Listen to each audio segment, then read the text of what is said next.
पहले थोड़ा सा पीछे लेके जाऊं तो जो इरिगेशन का अपना टॉपिक था वो अपने कंप्लीट करने जा रहे थे। उसकी एक फर्स्ट वीडियो मेरी फर्स्ट पार्ट आ चुका है। इसके बाद में अपने नेक्स्ट पार्ट की अगर मैं बात करूं तो इसके अंदर छोटे छोटे बात करेंगे अपने जो इम्पोर्टेंस इफेक्ट हैं, इम्पोर्टेंस इफेक्ट की अगर मैं बात करूं कि छोटे छोटे तथ्य जो बात करें कि छोटी छोटी परिभाषाएं के रूप में एक बार कई बार प्रश्न आ चुके हैं। तो इसमें एक नाम आता है, सबसे पहले अपनी बात करें तो एक नाम आता है अपना इनफिल्ट्रेशन की बात करें।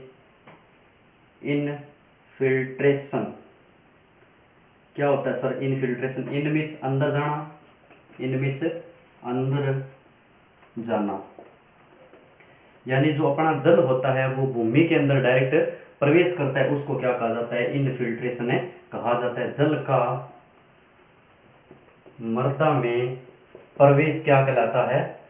इनफिल्ट्रेशन कहलाता है। 2 नंबर की मैं बात करूं कि परकोलेशन,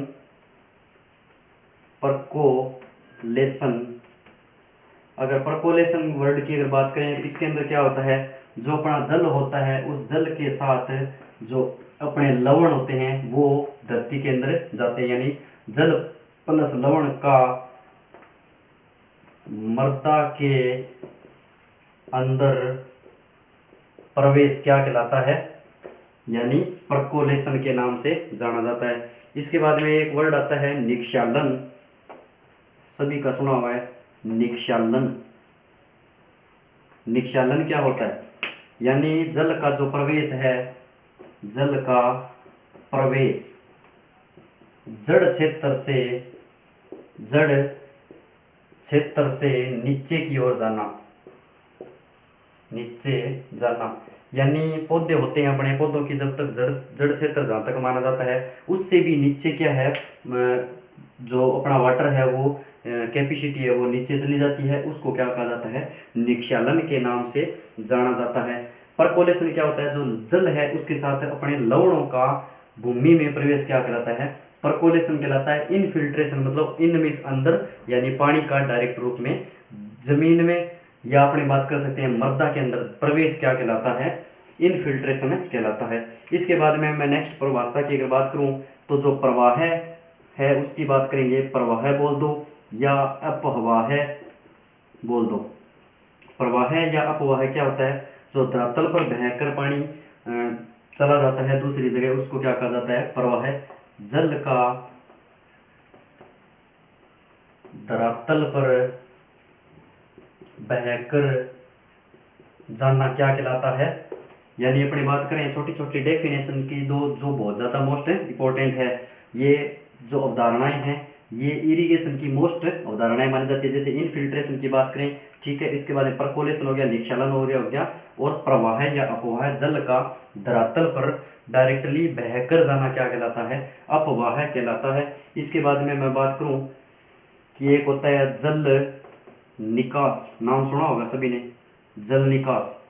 जो अपनी भूमि होती है या जो अपना फील्ड होता है उसके अंदर जो वाटर होता है वो अगर एक्स्ट्रा हो जाए या ज़्यादा मात्रा के अंदर हो जाए, उसको किसी भी नाली के माध्यम से या सब सरफेस के माध्यम से उसको भूमि से या उस क्षेत्र से या उस फील्ड से उसको बाहर निकालना क्या कहलाता है? जल निकास कहलाता है। जल निकास अपने एक प्रकार से परिभाषा के रूप में देखें तो आवश्यकता से अधिक जल क्या कहलाता है? आवश्यकता से अधिक जल को मृदा से बाहर निकालना क्या कहलाता है? जल निकास कहलाता है। ठीक है, इसके बाद में अपने नेक्स्ट अवधारणा की अगर बात करें, नाम सुना होगा आपने वाष्पीकरण।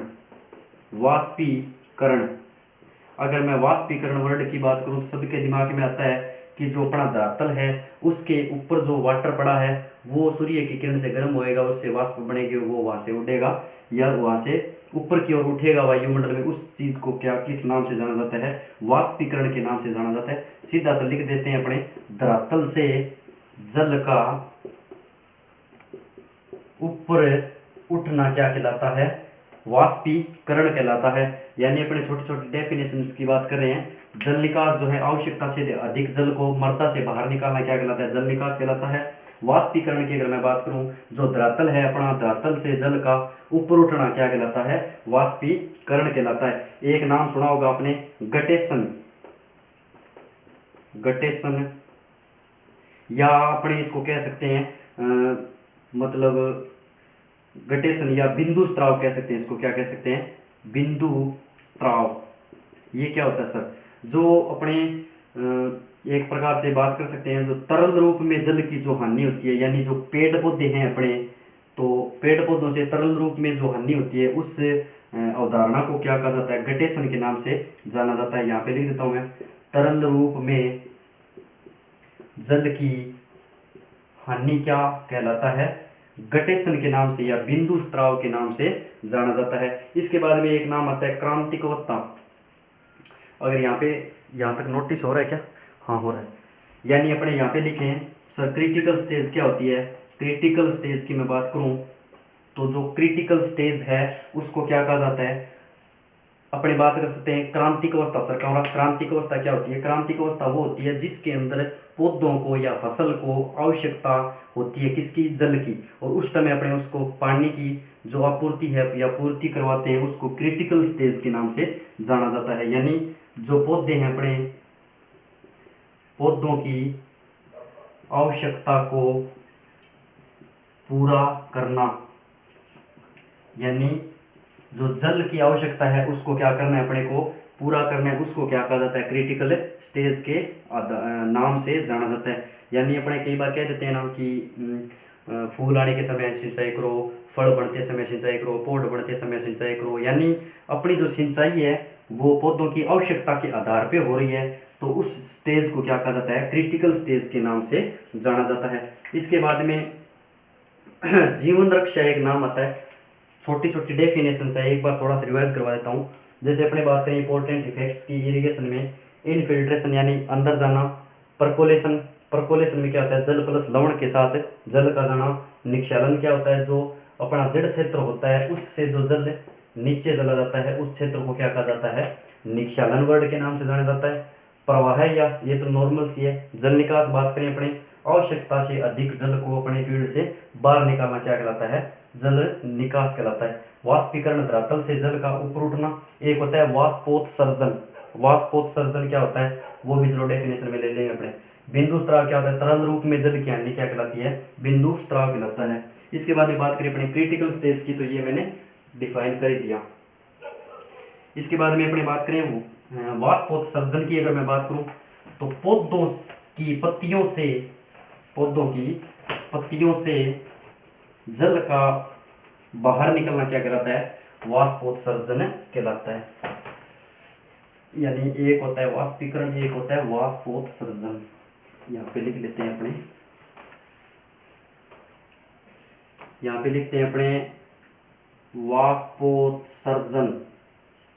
सर ये क्या होता है, वाष्पोत्सर्जन की अगर अपने बात करें तो जो अपने प्लांट्स हैं, पौधों की लीफ से जल की हानि क्या कहलाता है सर, वाष्पोत्सर्जन कहलाता है। जैसे ये प्लांट्स हैं, नॉर्मल बेसिक प्लांट्स है, ये एक प्रकार से इसकी ये लीव्स है, यहाँ से जो पानी आता है निकलता है बाहर, ये जितना भी, अब मैंने बताया था कि जी 99% पानी क्या होता है, वाष्पोत्सर्जन के माध्यम से बाहर निकल जाता है। 1% जो जल होता है वो क्या करता है, ये मेटाबॉलिक क्रियाओं के अंदर प्लांट से अपना काम कंप्लीट करता है। यानी 99% पानी क्या कर देता है, वाष्पोत्सर्जन के माध्यम से वायुमंडल में भेज देता है। यानी वाष्पोत्सर्जन की डेफिनेशन देखें, पौधों की लीफ से जल की हानि क्या कहलाता है, वाष्पोत्सर्जन कहलाता है। इसके बाद में नेक्स्ट बात करूं, एक होता है जल रक्षक सिंचाई, जल रक्षक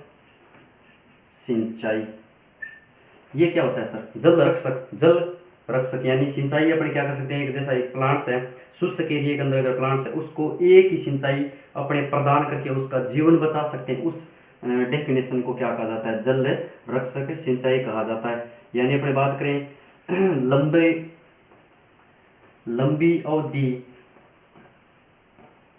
मैं डेफिनेशन बढ़ाऊं इसकी, लंबी अवधि के बाद शुष्क खेती में जल प्रदान करना क्या कहलाता है?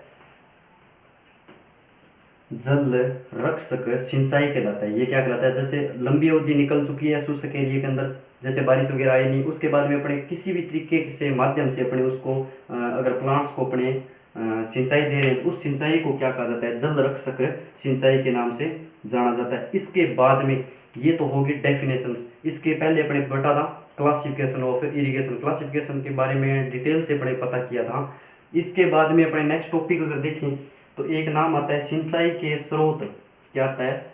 सिंचाई के स्रोत। सर ये क्या होता है? जैसे सिंचाई के स्रोत कौन कौन से हैं, यानी अपनी बात करें नहर द्वारा लगवा रहे हैं पानी, उसके नलकूप द्वारा लगा रहे हैं, कुएं द्वारा लगा रहे हैं, तालाब द्वारा लगा रहे हैं, ये सारे क्या हैं? ये स्रोत हैं। किसके? सिंचाई करने के अपने स्रोत हैं। तो मैं एक नंबर की बात करूं कि सर बताओ नहर द्वारा अगर बात करें तो नहर द्वारा अगर बात करें भारत में सबसे ज़्यादा सिंचाई किससे होती है? सर भारत में सबसे ज़्यादा सिंचाई किसके माध्यम से होती है? नहर द्वारा ही होती है। इसके बाद में बात करें अपने भारत में सर कितने परसेंट होती है? भारत में अगर सिंचाई नहर द्वारा देखी जाए तो 40% भारत में सिंचाई नहर द्वारा होती है। अगर राजस्थान की अगर मैं बात करूं तो राजस्थान में 26% सिंचाई किससे होती है? राजस्थान 26% क्या होती है? नहर द्वारा सिंचाई होती है। भारत में 40%, राजस्थान में 26% किसके द्वारा होती है? नहर द्वारा होती है। राजस्थान में अगर और बात की जाए तो 1.5% भीलवाड़ा में, राजस्थान की अगर बात करें 1.5% किससे होती है? तालाब के माध्यम से सिंचाई होती है। इसके बाद में अपने नोट डाल के अगर बात करें कि राजस्थान में 70 से 75% सबसे ज़्यादा सिंचाई नलकूपों द्वारा की जाती है। यहाँ पे लिख रहा हूँ मैं, राजस्थान में 70 से 75% नलकूपों द्वारा सिंचाई मुख्यतः होती है। यानी राजस्थान में अपने देखें नलकूपों द्वारा कितने परसेंट होती है? 70 से 75% तक क्या होती है? नलकूपों द्वारा सिंचाई होती है। इसके बाद में अपने बात करें अगर कुओं की केलों की अगर बात की जाए तो 37.08% क्या होती है? कुओं द्वारा क्या होती है? सिंचाई होती है। ये किसकी बात हो रही है? ये राजस्थान की बात हो रही है। अपनी बात कर रहे हैं नहरों द्वारा अगर देखें तो 40% भारत के अंदर होती है। राजस्थान की अगर बात करूँ 26%। राजस्थान में अगर तालाब द्वारा देखी जाए तो कितनी? 1.5%। अगर राजस्थान में 70 से 75% नलकूपों द्वारा मुख्यतः सिंचाई होती है, 37% कुओं द्वारा मुख्यतः सिंचाई होती है राजस्थान में। इसके बाद में अपने बात करें राजस्थान में सबसे ज़्यादा कुओं द्वारा सिंचाई होती है। किनके द्वारा? कुओं के माध्यम से सिंचाई राजस्थान में सबसे ज़्यादा होती है। ये मोस्ट इफेक्ट हो गया इसका। इसके बाद में अपने बात करें कि राजस्थान में 33.8% नलकूपों द्वारा अकेला का देखा जाए ना राजस्थान में कि परसेंट में देखा जाए, राजस्थान में 33.8% क्या हुए? नलकूपों द्वारा क्या होती है? सिंचाई फसलों के अंदर की जाती है। यानी अपने बात कर रहे हैं राजस्थान की तो राजस्थान में कुओं द्वारा 37.08% राजस्थान में अगर देखें अपने 33.8% नलकूपों द्वारा सिंचाई होती है। इसके बाद में अन्य जो स्रोत बच गए कि जिस कोई अन्य स्रोत जैसे कोई भी हो गया, अन्य स्रोत की अगर बात की जाए तो 1% तक लगभग अपने क्या कर सकते हैं? अन्य स्रोत द्वारा सिंचाई की जाती है मुख्यतः। इसके बाद में ये तो मोस्ट होएगी, कोई बात नहीं। भारत में 40%, राजस्थान में 26%, राजस्थान में 1.5% तालाब द्वारा, 70 से 75% अगर देखें नलकूपों एवं कुओं द्वारा मुख्यतः सिंचाई होती है। अलग अलग दोनों की देखें तो कुओं द्वारा होती है 37.08% और राजस्थान में अगर नलकूपों द्वारा देखी जाए तो 33.8% क्या होती है? इसमें नलकूपों द्वारा सिंचाई होती है। अन्य स्रोत माने तो 1% तक सिंचाई मुख्यतः मानी जाती है। इसके बाद में आएंगे इसके, ये तो स्रोत हो गए। इसके बाद में साधन कौन कौन से, यानी सिंचाई करते किन किन सिस्टम से, अपने सिंचाई के अपने सिस्टम देख रहे हैं कि करते किन किन साधनों के माध्यम से, तो वो साधन बढ़ेंगे अपने थोड़े थोड़े। अपनी बात कर रहे हैं, छोटे छोटे टॉपिक्स हैं अपने इरिगेशन के। तो मैं बात करूं सिंचाई के साधनों की। सर सिंचाई के साधन कौन से हैं? अगर साधन की अगर मैं बात करूं तो एक नंबर आता है हस्त चलित। पहले चलता था ये, तो अब तो नहीं है, बिल्कुल भी नहीं है। हस्तचलित में अपने देखें तो एक नाम आता है डेकली और एक नाम आता है बेड़ी। कौन सा? बेड़ी। अब डेकली क्या होता है? डेकली के अंदर 4 से 6 सेमी तक क्या किया जाता है? पानी को उठाया जा सकता है। 4 से 6 सेमी तक पानी उठाती है ये डेकली। और बेड़ी क्या होती है? 1.5 मीटर तक पानी उठाती है। ये मीटर में, सॉरी सेंटीमीटर नहीं, मीटर में। यानी अपने बात करें डेकली की 4 से 6 मीटर तक पानी उठाती है नीचे से, और बेड़ी में अगर बात करें 1.5 मीटर तक पानी को उठाती है नीचे से। इसके बाद में बात करें अपने 2 नंबर कंडीशन की, तो 2 नंबर आता है इसके अंदर पशु चलित। कौन सा? पशु चलित। अगर मैं पशु चलित की अगर बात करूं तो इसमें नाम आता है एक तो रहट, जो बहुत ज़्यादा फेमस है रहट। एक होता है चरस। सर नाम सुने हुए लगते हैं, पुराने ज़माने के अंदर सिस्टम होता था ये चरस रहट। रहट क्या होता था? कोई बेल बूल को बांध कर और उसको घुमाया जाता था, उसमें क्या घूर्णन गति से क्या नीचे से पानी बाहर की ओर निकलता था। उसकी जो हाइट मानी जाती थी वो 12 से 20 मीटर तक क्या कर लेता था? पानी को नीचे से उठाकर बाहर निकाल देता था, धरातल पर ले आता था रहट।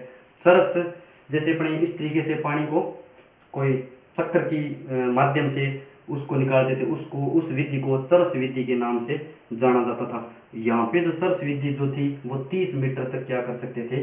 पानी को नीचे से ऊपर धरातल की ओर ले आता था। यानी पशु चलित में बात करें, दोनों में पशु चलित है, ये भी ये मनुष्य द्वारा भी संभव हो सकता है चरस विधि, कोई समस्या नहीं। यानी रहट की बात करें तो 12 से 20 मीटर तक पानी बाहर निकालता था भूमि में, और चरस की अगर बात करें तो 30 मीटर तक क्या है भूमि से बाहर निकालता था। इसके बाद में मैं बात करूं पवन चलित की अगर बात करें, 3 नंबर यहाँ पे लिख रहा हूँ सॉरी मैं। पवन चलित की अगर बात करें, हवा द्वारा जो माध्यम है, किसी भी तरीके से हवा के माध्यम से उसको किसी को चलाया जाए सिस्टम को। अगर बात करें पवन चलित की तो एक नाम आता है पवन चक्की के नाम से सुना होगा। इसका कोई ज़्यादा वो है नहीं, एरिया और सिस्टम कुछ इसका था नहीं। इसके बाद में शक्ति चलित में तो देखा होगा, जैसे शक्ति चलित यहाँ लिख रहा हूँ 4 नंबर में। सर शक्ति चलित में देखो आपने सबने सुना होगा डीजल पंप हो गया और विद्युत पंप हो गया, जैसे अपने मोटरें वगैरह लगाते हैं। और सूर्य प्लेट वाला जो सिस्टम आ रखा है आजकल, तो वो भी है, ठीक है।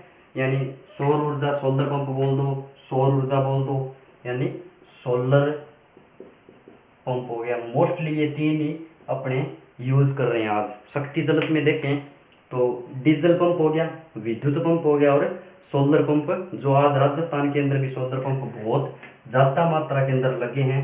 राजस्थान की अगर मैं बात करूं तो बहुत ज़्यादा मात्रा के अंदर इस पे सिस्टम है, किसानों को दिया गया और लगाए गए हैं।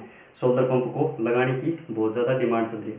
यानी डीजल पंप हो गया शक्ति चलित में, विद्युत पंप हो गया शक्ति चलित में, और सोलर पंप हो गया शक्ति चलित में। प्रश्न कैसे आता है सर कंपटीशन में अगर देखें तो स्पष्ट सीधा पूछा जाता है, निम्न में से बताइए हस्तचलित कौन सा है। नीचे ऑप्शन आता है डेगली, बेड़ी या चरस या रहट, इस तरीके से प्रश्न आता है।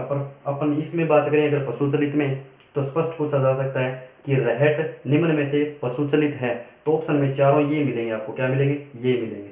इसके बाद में अगर बात करें शक्ति चलित में तो ये नाम हो जाएंगे, या फिर विद्युत पंप का एक नाम आ जाएगा। इस तरीके से घुमा फिरा के क्या किया जाता है, क्वेश्चन को दिया जाता है, या ऐसे भी उल्टा भी हो सकता है, जैसे निम्न में से बताइए रहट किस प्रकार की प्रक्रिया है। नीचे नाम आएंगे, हस्तचलित है, पशु चलित है, पवन चलित है और शक्ति चलित है, यानी प्रश्न दोनों तरफ से घूमकर बनते हैं। तो यहाँ पे अपने को ध्यान देना है, इनकी हाइट भी जो है वो भी याद रखनी है। हाइट में बता दूं किन किन की याद रखनी है, इस एक मात्र इसकी ही याद रखनी है, रहट की। एक बार ये पूछा गया प्रश्न है, रहट बताइए कितनी मीटर से दूरी को नीचे से पानी को ऊपर ले आता है, यानी 12 से 20 मीटर तक पानी को क्या कर लेता है, ये खींच सकता है नीचे से ऊपर। इसके बाद में अपने बात करेंगे इसके छोटे छोटे कोई मेन इफेक्ट्स जो टॉपिक बचे हुए सिंचाई में, उनके बारे में डिस्कस करेंगे। अपने जो इरिगेशन है वो छोटे छोटे रूपों के अंदर पूरी कर रहे हैं, जैसे अपने क्लासिफिकेशन देख लिया था, इसके बाद में छोटे छोटे टॉपिक और आगे थे, उसके बाद परिभाषित जो जितनी भी थी वो भी कर ली थी, डेफिनेशन अपने सारी देख ली थी। डेफिनेशन में बहुत बढ़िया प्रश्न बनता है, निम्न में से बताइए परकोलेशन की प्रक्रिया किस प्रकार की है, या सीधा आता है जल का नीचे की ओर जाना क्या कहलाता है। नीचे नाम आते हैं इधर वाले, परकोलेशन है, इनफिल्ट्रेशन है या बिंदु स्राव है, अलग अलग तरीके से प्रश्न बनते हैं।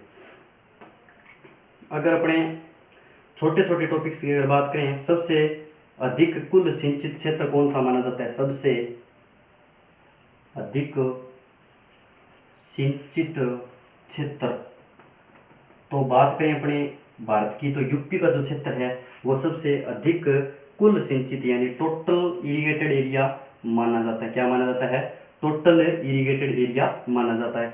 2 नंबर में मेन इफेक्ट की अगर बात करूं, शुद्ध सिंचित क्षेत्र पंजाब का माना जाता है। अगर शुद्ध नाम आ जाए नेट इरिगेटेड, यहाँ पे चलो इंग्लिश में लिख देते हैं, नेट इरिगेटेड एरिया किसको माना जाता है, पंजाब को माना जाता है।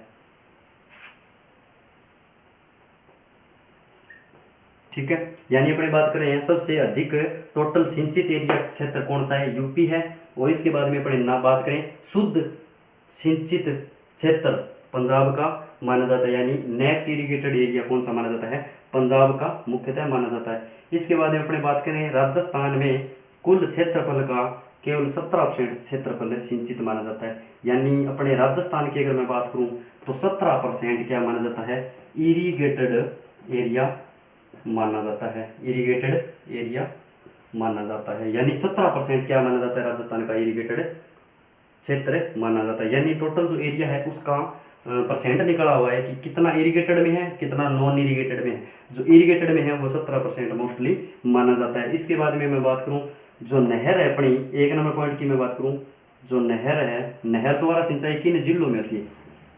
अगर मैं जिलों की बात करूं, राजस्थान की, जो राजस्थान है अपना, उन जिलों की अगर बात करें कि किसके द्वारा, तो मोस्टली नाम आता है सबसे ज़्यादा। अगर बात करें अपनी राजस्थान की तो नहर द्वारा सबसे ज़्यादा किस में होती है सिंचाई, गंगानगर में सबसे ज़्यादा होती है, यानी हाईएस्ट।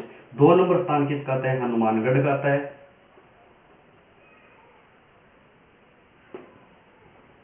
2 नंबर किसका स्थान आता है, हनुमानगढ़। 3 नंबर अगर मैं बात करूं तो बीकानेर का स्थान है, 3rd नंबर पे आता है। ये चीज़ें मोस्ट इंपॉर्टेंट है, यानी नहर द्वारा राजस्थान का ऐसा कौन सा जिला है जो प्रथम स्थान पे माना जाता है, तो सबसे ज़्यादा जो इरिगेटेड एरिया नहर द्वारा होता है वो गंगानगर का स्थान आता है। 2 नंबर की अगर बात करें तो हनुमानगढ़ का आता है, और 3 नंबर बीकानेर का आता है। अगर 2 नंबर ऑप्शन की अपनी बात करें कि सर तालाब बताओ, तालाब द्वारा कहाँ पे सिंचाई होती है राजस्थान में अगर बात करें पड़े, तो राजस्थान में अगर बात करेंगे तो भीलवाड़ा का प्रथम स्थान आता है। पहले बताया था मैंने कितने परसेंट भीलवाड़ा में, 1.2% लगभग भीलवाड़ा का प्रथम स्थान है माना जाता है। दूसरा कोई पूछता नहीं है, चित्तौड़गढ़ देख लो, कोई दिक्कत नहीं। इसके बाद में 3 नंबर की अगर मैं बात करूँ, नलकूप प्लस कुएं द्वारा सबसे ज़्यादा राजस्थान में अगर देखा जाए किसके द्वारा सिंचाई होती है, तो भरतपुर का पहला स्थान है माना जाता है, प्रथम स्थान। अपने बात कर रहे हैं कि मेन इफेक्ट्स की, यानी सबसे अधिक सिंचित एरिया टोटल यूपी का माना जाता है। नॉन इरिगेटेड एरिया किसको माना जाता है, पंजाब को। शुद्ध इरिगेटेड एरिया पंजाब को माना जाता है। राजस्थान में 17% इरिगेटेड एरिया माना जाता है। नहरों द्वारा जिलों की अगर बात करें, राजस्थान में गंगानगर का प्रथम स्थान माना जाता है, हनुमानगढ़ दूसरे स्थान पे माना जाता है मोस्टली। अगर तालाब की मैं बात करूं राजस्थान में, तो भीलवाड़ा का जो है वो प्रथम स्थान माना जाता है। और नलकूप प्लस कुओं की अगर बात करें तो अपने भरतपुर का पहला स्थान है माना जाता है। इसके बाद में अपने बात करेंगे छोटे छोटे और टॉपिक्स है। राजस्थान में अगर एक नंबर की बात करूं, मैं बहुत ज़्यादा मोस्ट इंपॉर्टेंट की बात करूं, प्रश्न आया हुआ प्रश्न की बात करूं, जो अपना राजस्थान है उसके अंदर अकेला पूछ ले कि कुओं द्वारा सिंचाई कहाँ पे सबसे ज़्यादा की जाती है। कुओं द्वारा अगर सबसे ज़्यादा पूछा जाए तो जयपुर का प्रथम स्थान है माना जाता है। सबसे ज़्यादा स्पष्ट प्रश्न आता है राजस्थान में कुओं द्वारा सबसे ज़्यादा सिंचाई कहाँ पे होती है, तो जयपुर के अंदर सबसे ज़्यादा कुएं मिलेंगे अपने को। और जयपुर में सबसे ज़्यादा कुओं के माध्यम से क्या की जाती है, सिंचाई की जाती है राजस्थान में। राजस्थान की बात कर रहा हूँ, नलकूप प्लस कुएं की अगर बात करें दोनों की, तो भरतपुर का प्रथम स्थान माना जाता है। और कुओं द्वारा अकेले की अगर बात की जाए तो जयपुर का प्रथम स्थान है माना जाता है। इसके बाद में अपने बात करेंगे छोटे छोटे महत्वपूर्ण बिंदुओं की, जो मोस्ट है अपने सिंचाई के मैटर के अंदर है। देखो इसका क्लासिफिकेशन मैंने याद करवाया था पहले ही। क्लासिफिकेशन के बाद में अपने देखेंगे इसमें छोटे छोटे और मेन टॉपिक, तो मेन टॉपिकों में अपने देखेंगे कि कौन कौन से इफेक्ट है मोस्ट है।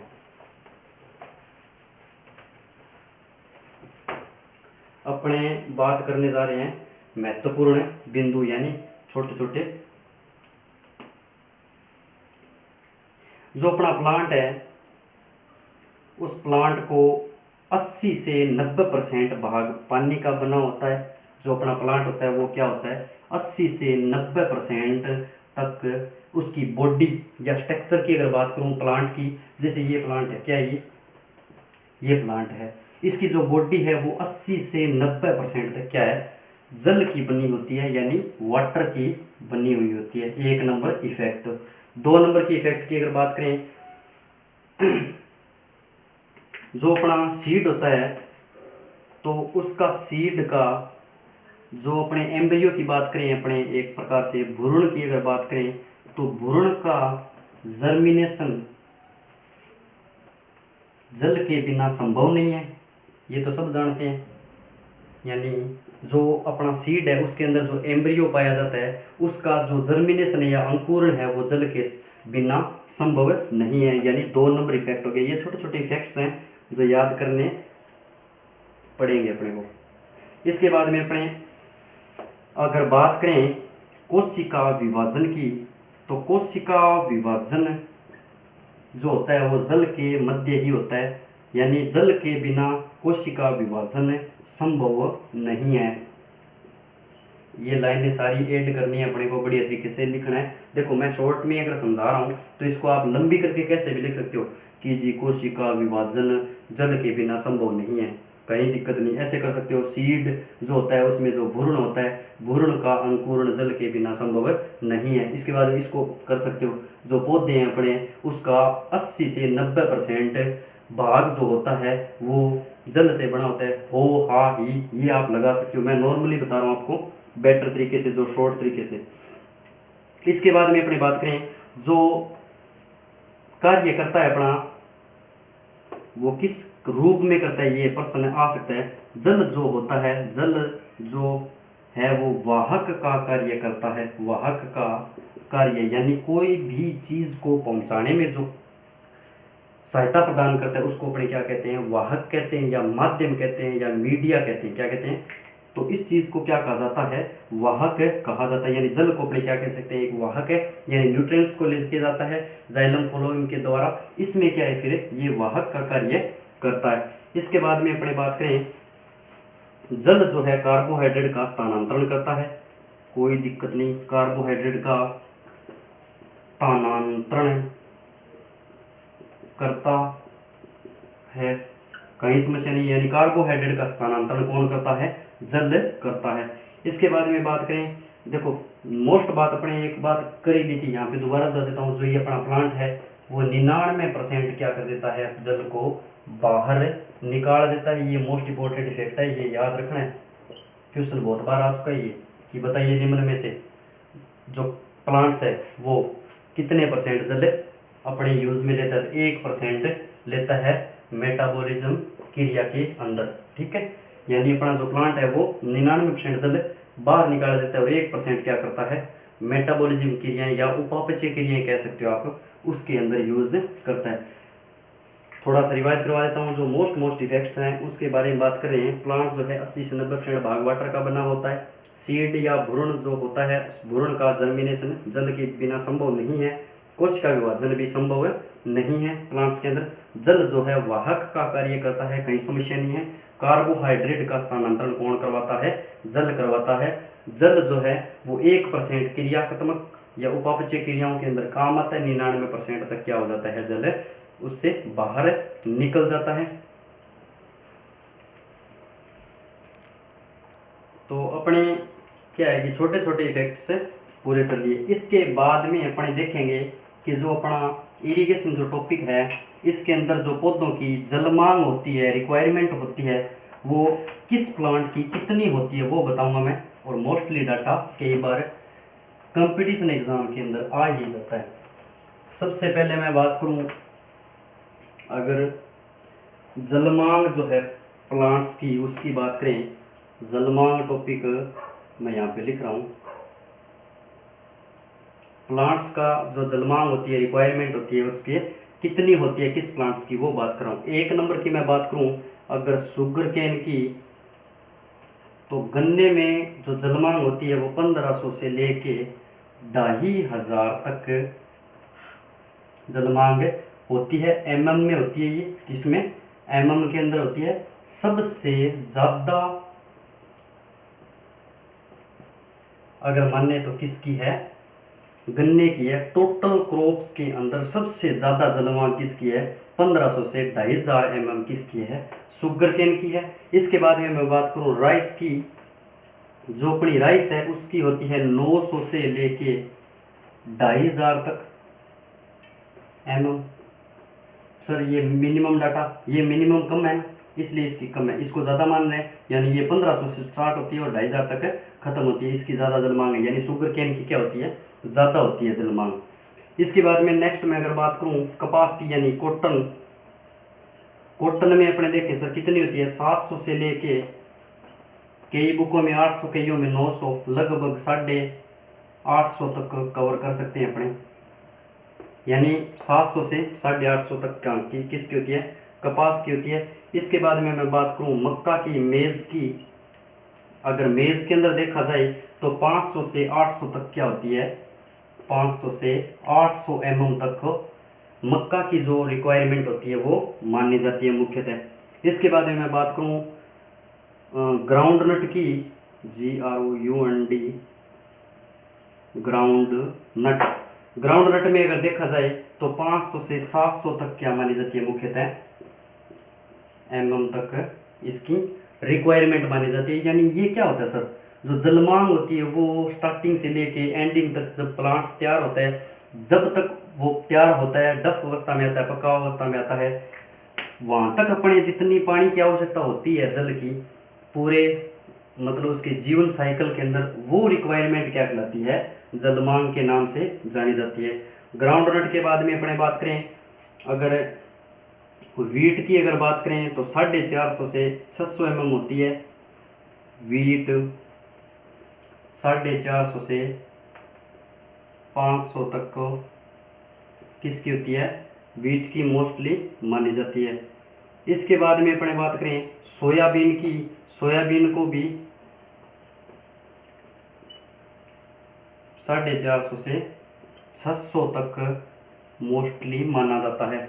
इसके बाद में अपने बात करें, अगर रागी की मैं बात करूं तो 310 होती है रागी, 310 एमएम रागी की मानी जाती है। और तिल की अगर बात करें अपने, जो तिल है, तिल जो होता है उसकी 250 एमएम तक होती है। और सबसे कम किसकी मानी जाती है, तिल की ही मानी जाती है। अपनी बात करें, यहाँ पे मैं लिख रहा हूँ एक बार, तिल की अगर बात की जाए तो 250 एमएम यानी सबसे कम मानी जाती है किसकी, तिल की।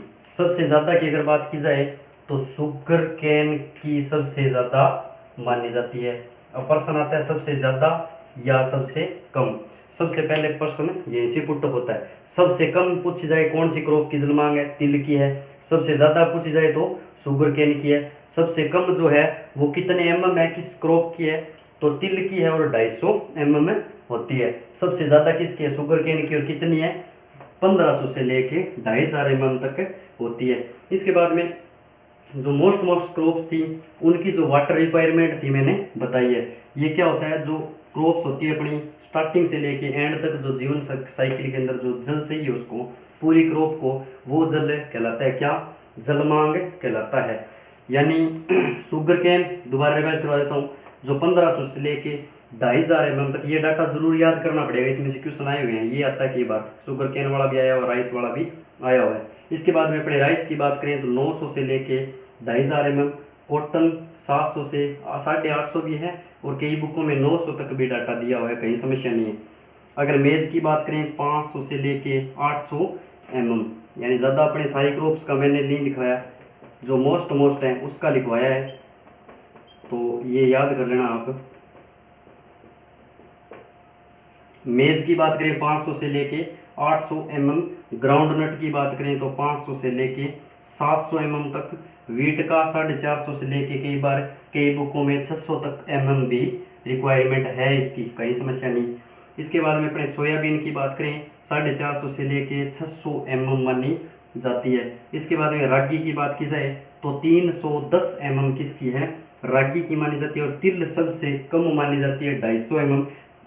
अब देखो कई बुकों में ये जो तिल है ना, तिल की कईयों में दी हुई नहीं है, और रागी को क्या मानते हैं, सबसे कम मानी जाती है। कई बुक्स में क्या, एक दो बुक्स हैं जिसके अंदर रागी के अंदर लिखा हुआ है कि सबसे कम रिक्वायरमेंट किसकी है, रागी की है, नया की रागी की है। ओरिजिनल डाटा अगर देखा जाए, बढ़िया तरीके बुकों में कर ढूंढ कर लिखा जाए, तो तिल का रिक्वायरमेंट कितना आता है, 250 mm आता है। यानी तिल को बहुत कम जल की आवश्यकता होती है, और 250 mm के अंदर वो अपना जीवन साइकिल पूरा कर लेता है। 250 mm सबसे कम है मानी जाती है। यानी तिल जो है, यहाँ पे अपने कन्फ्यूज होने की कोई ज़रूरत नहीं है। यानी अपने कई बार देखें तो कई बुकों में रागी दिया हुआ है, और अपने बात कर रहे हैं तिल की, तो कई बार कन्फ्यूज हो जाता है बच्चा, तो कन्फ्यूज होने की कोई ज़रूरत नहीं। यानी रागी जो है वो उसको कम नहीं माना जाता, कम किसको माना जाता है, तिल को कम माना जाता है, सबसे ज़्यादा शुगर केन को माना जाता है। तो ठीक है, इसके बाद में जो नेक्स्ट वीडियो अपने कोई अपलोड करेंगे उसके अंदर नेक्स्ट टॉपिक कोई मोस्ट देखेंगे। ये इरिगेशन का मोस्ट टॉपिक कंप्लीट हो जाता है अपना, तो यहाँ तक अपने बढ़िया तरीके से रिकवर करना है, बढ़िया तरीके से पढ़ना है, बढ़िया तरीके से नोट्स बनाने हैं। तो thank you, best of luck, okay.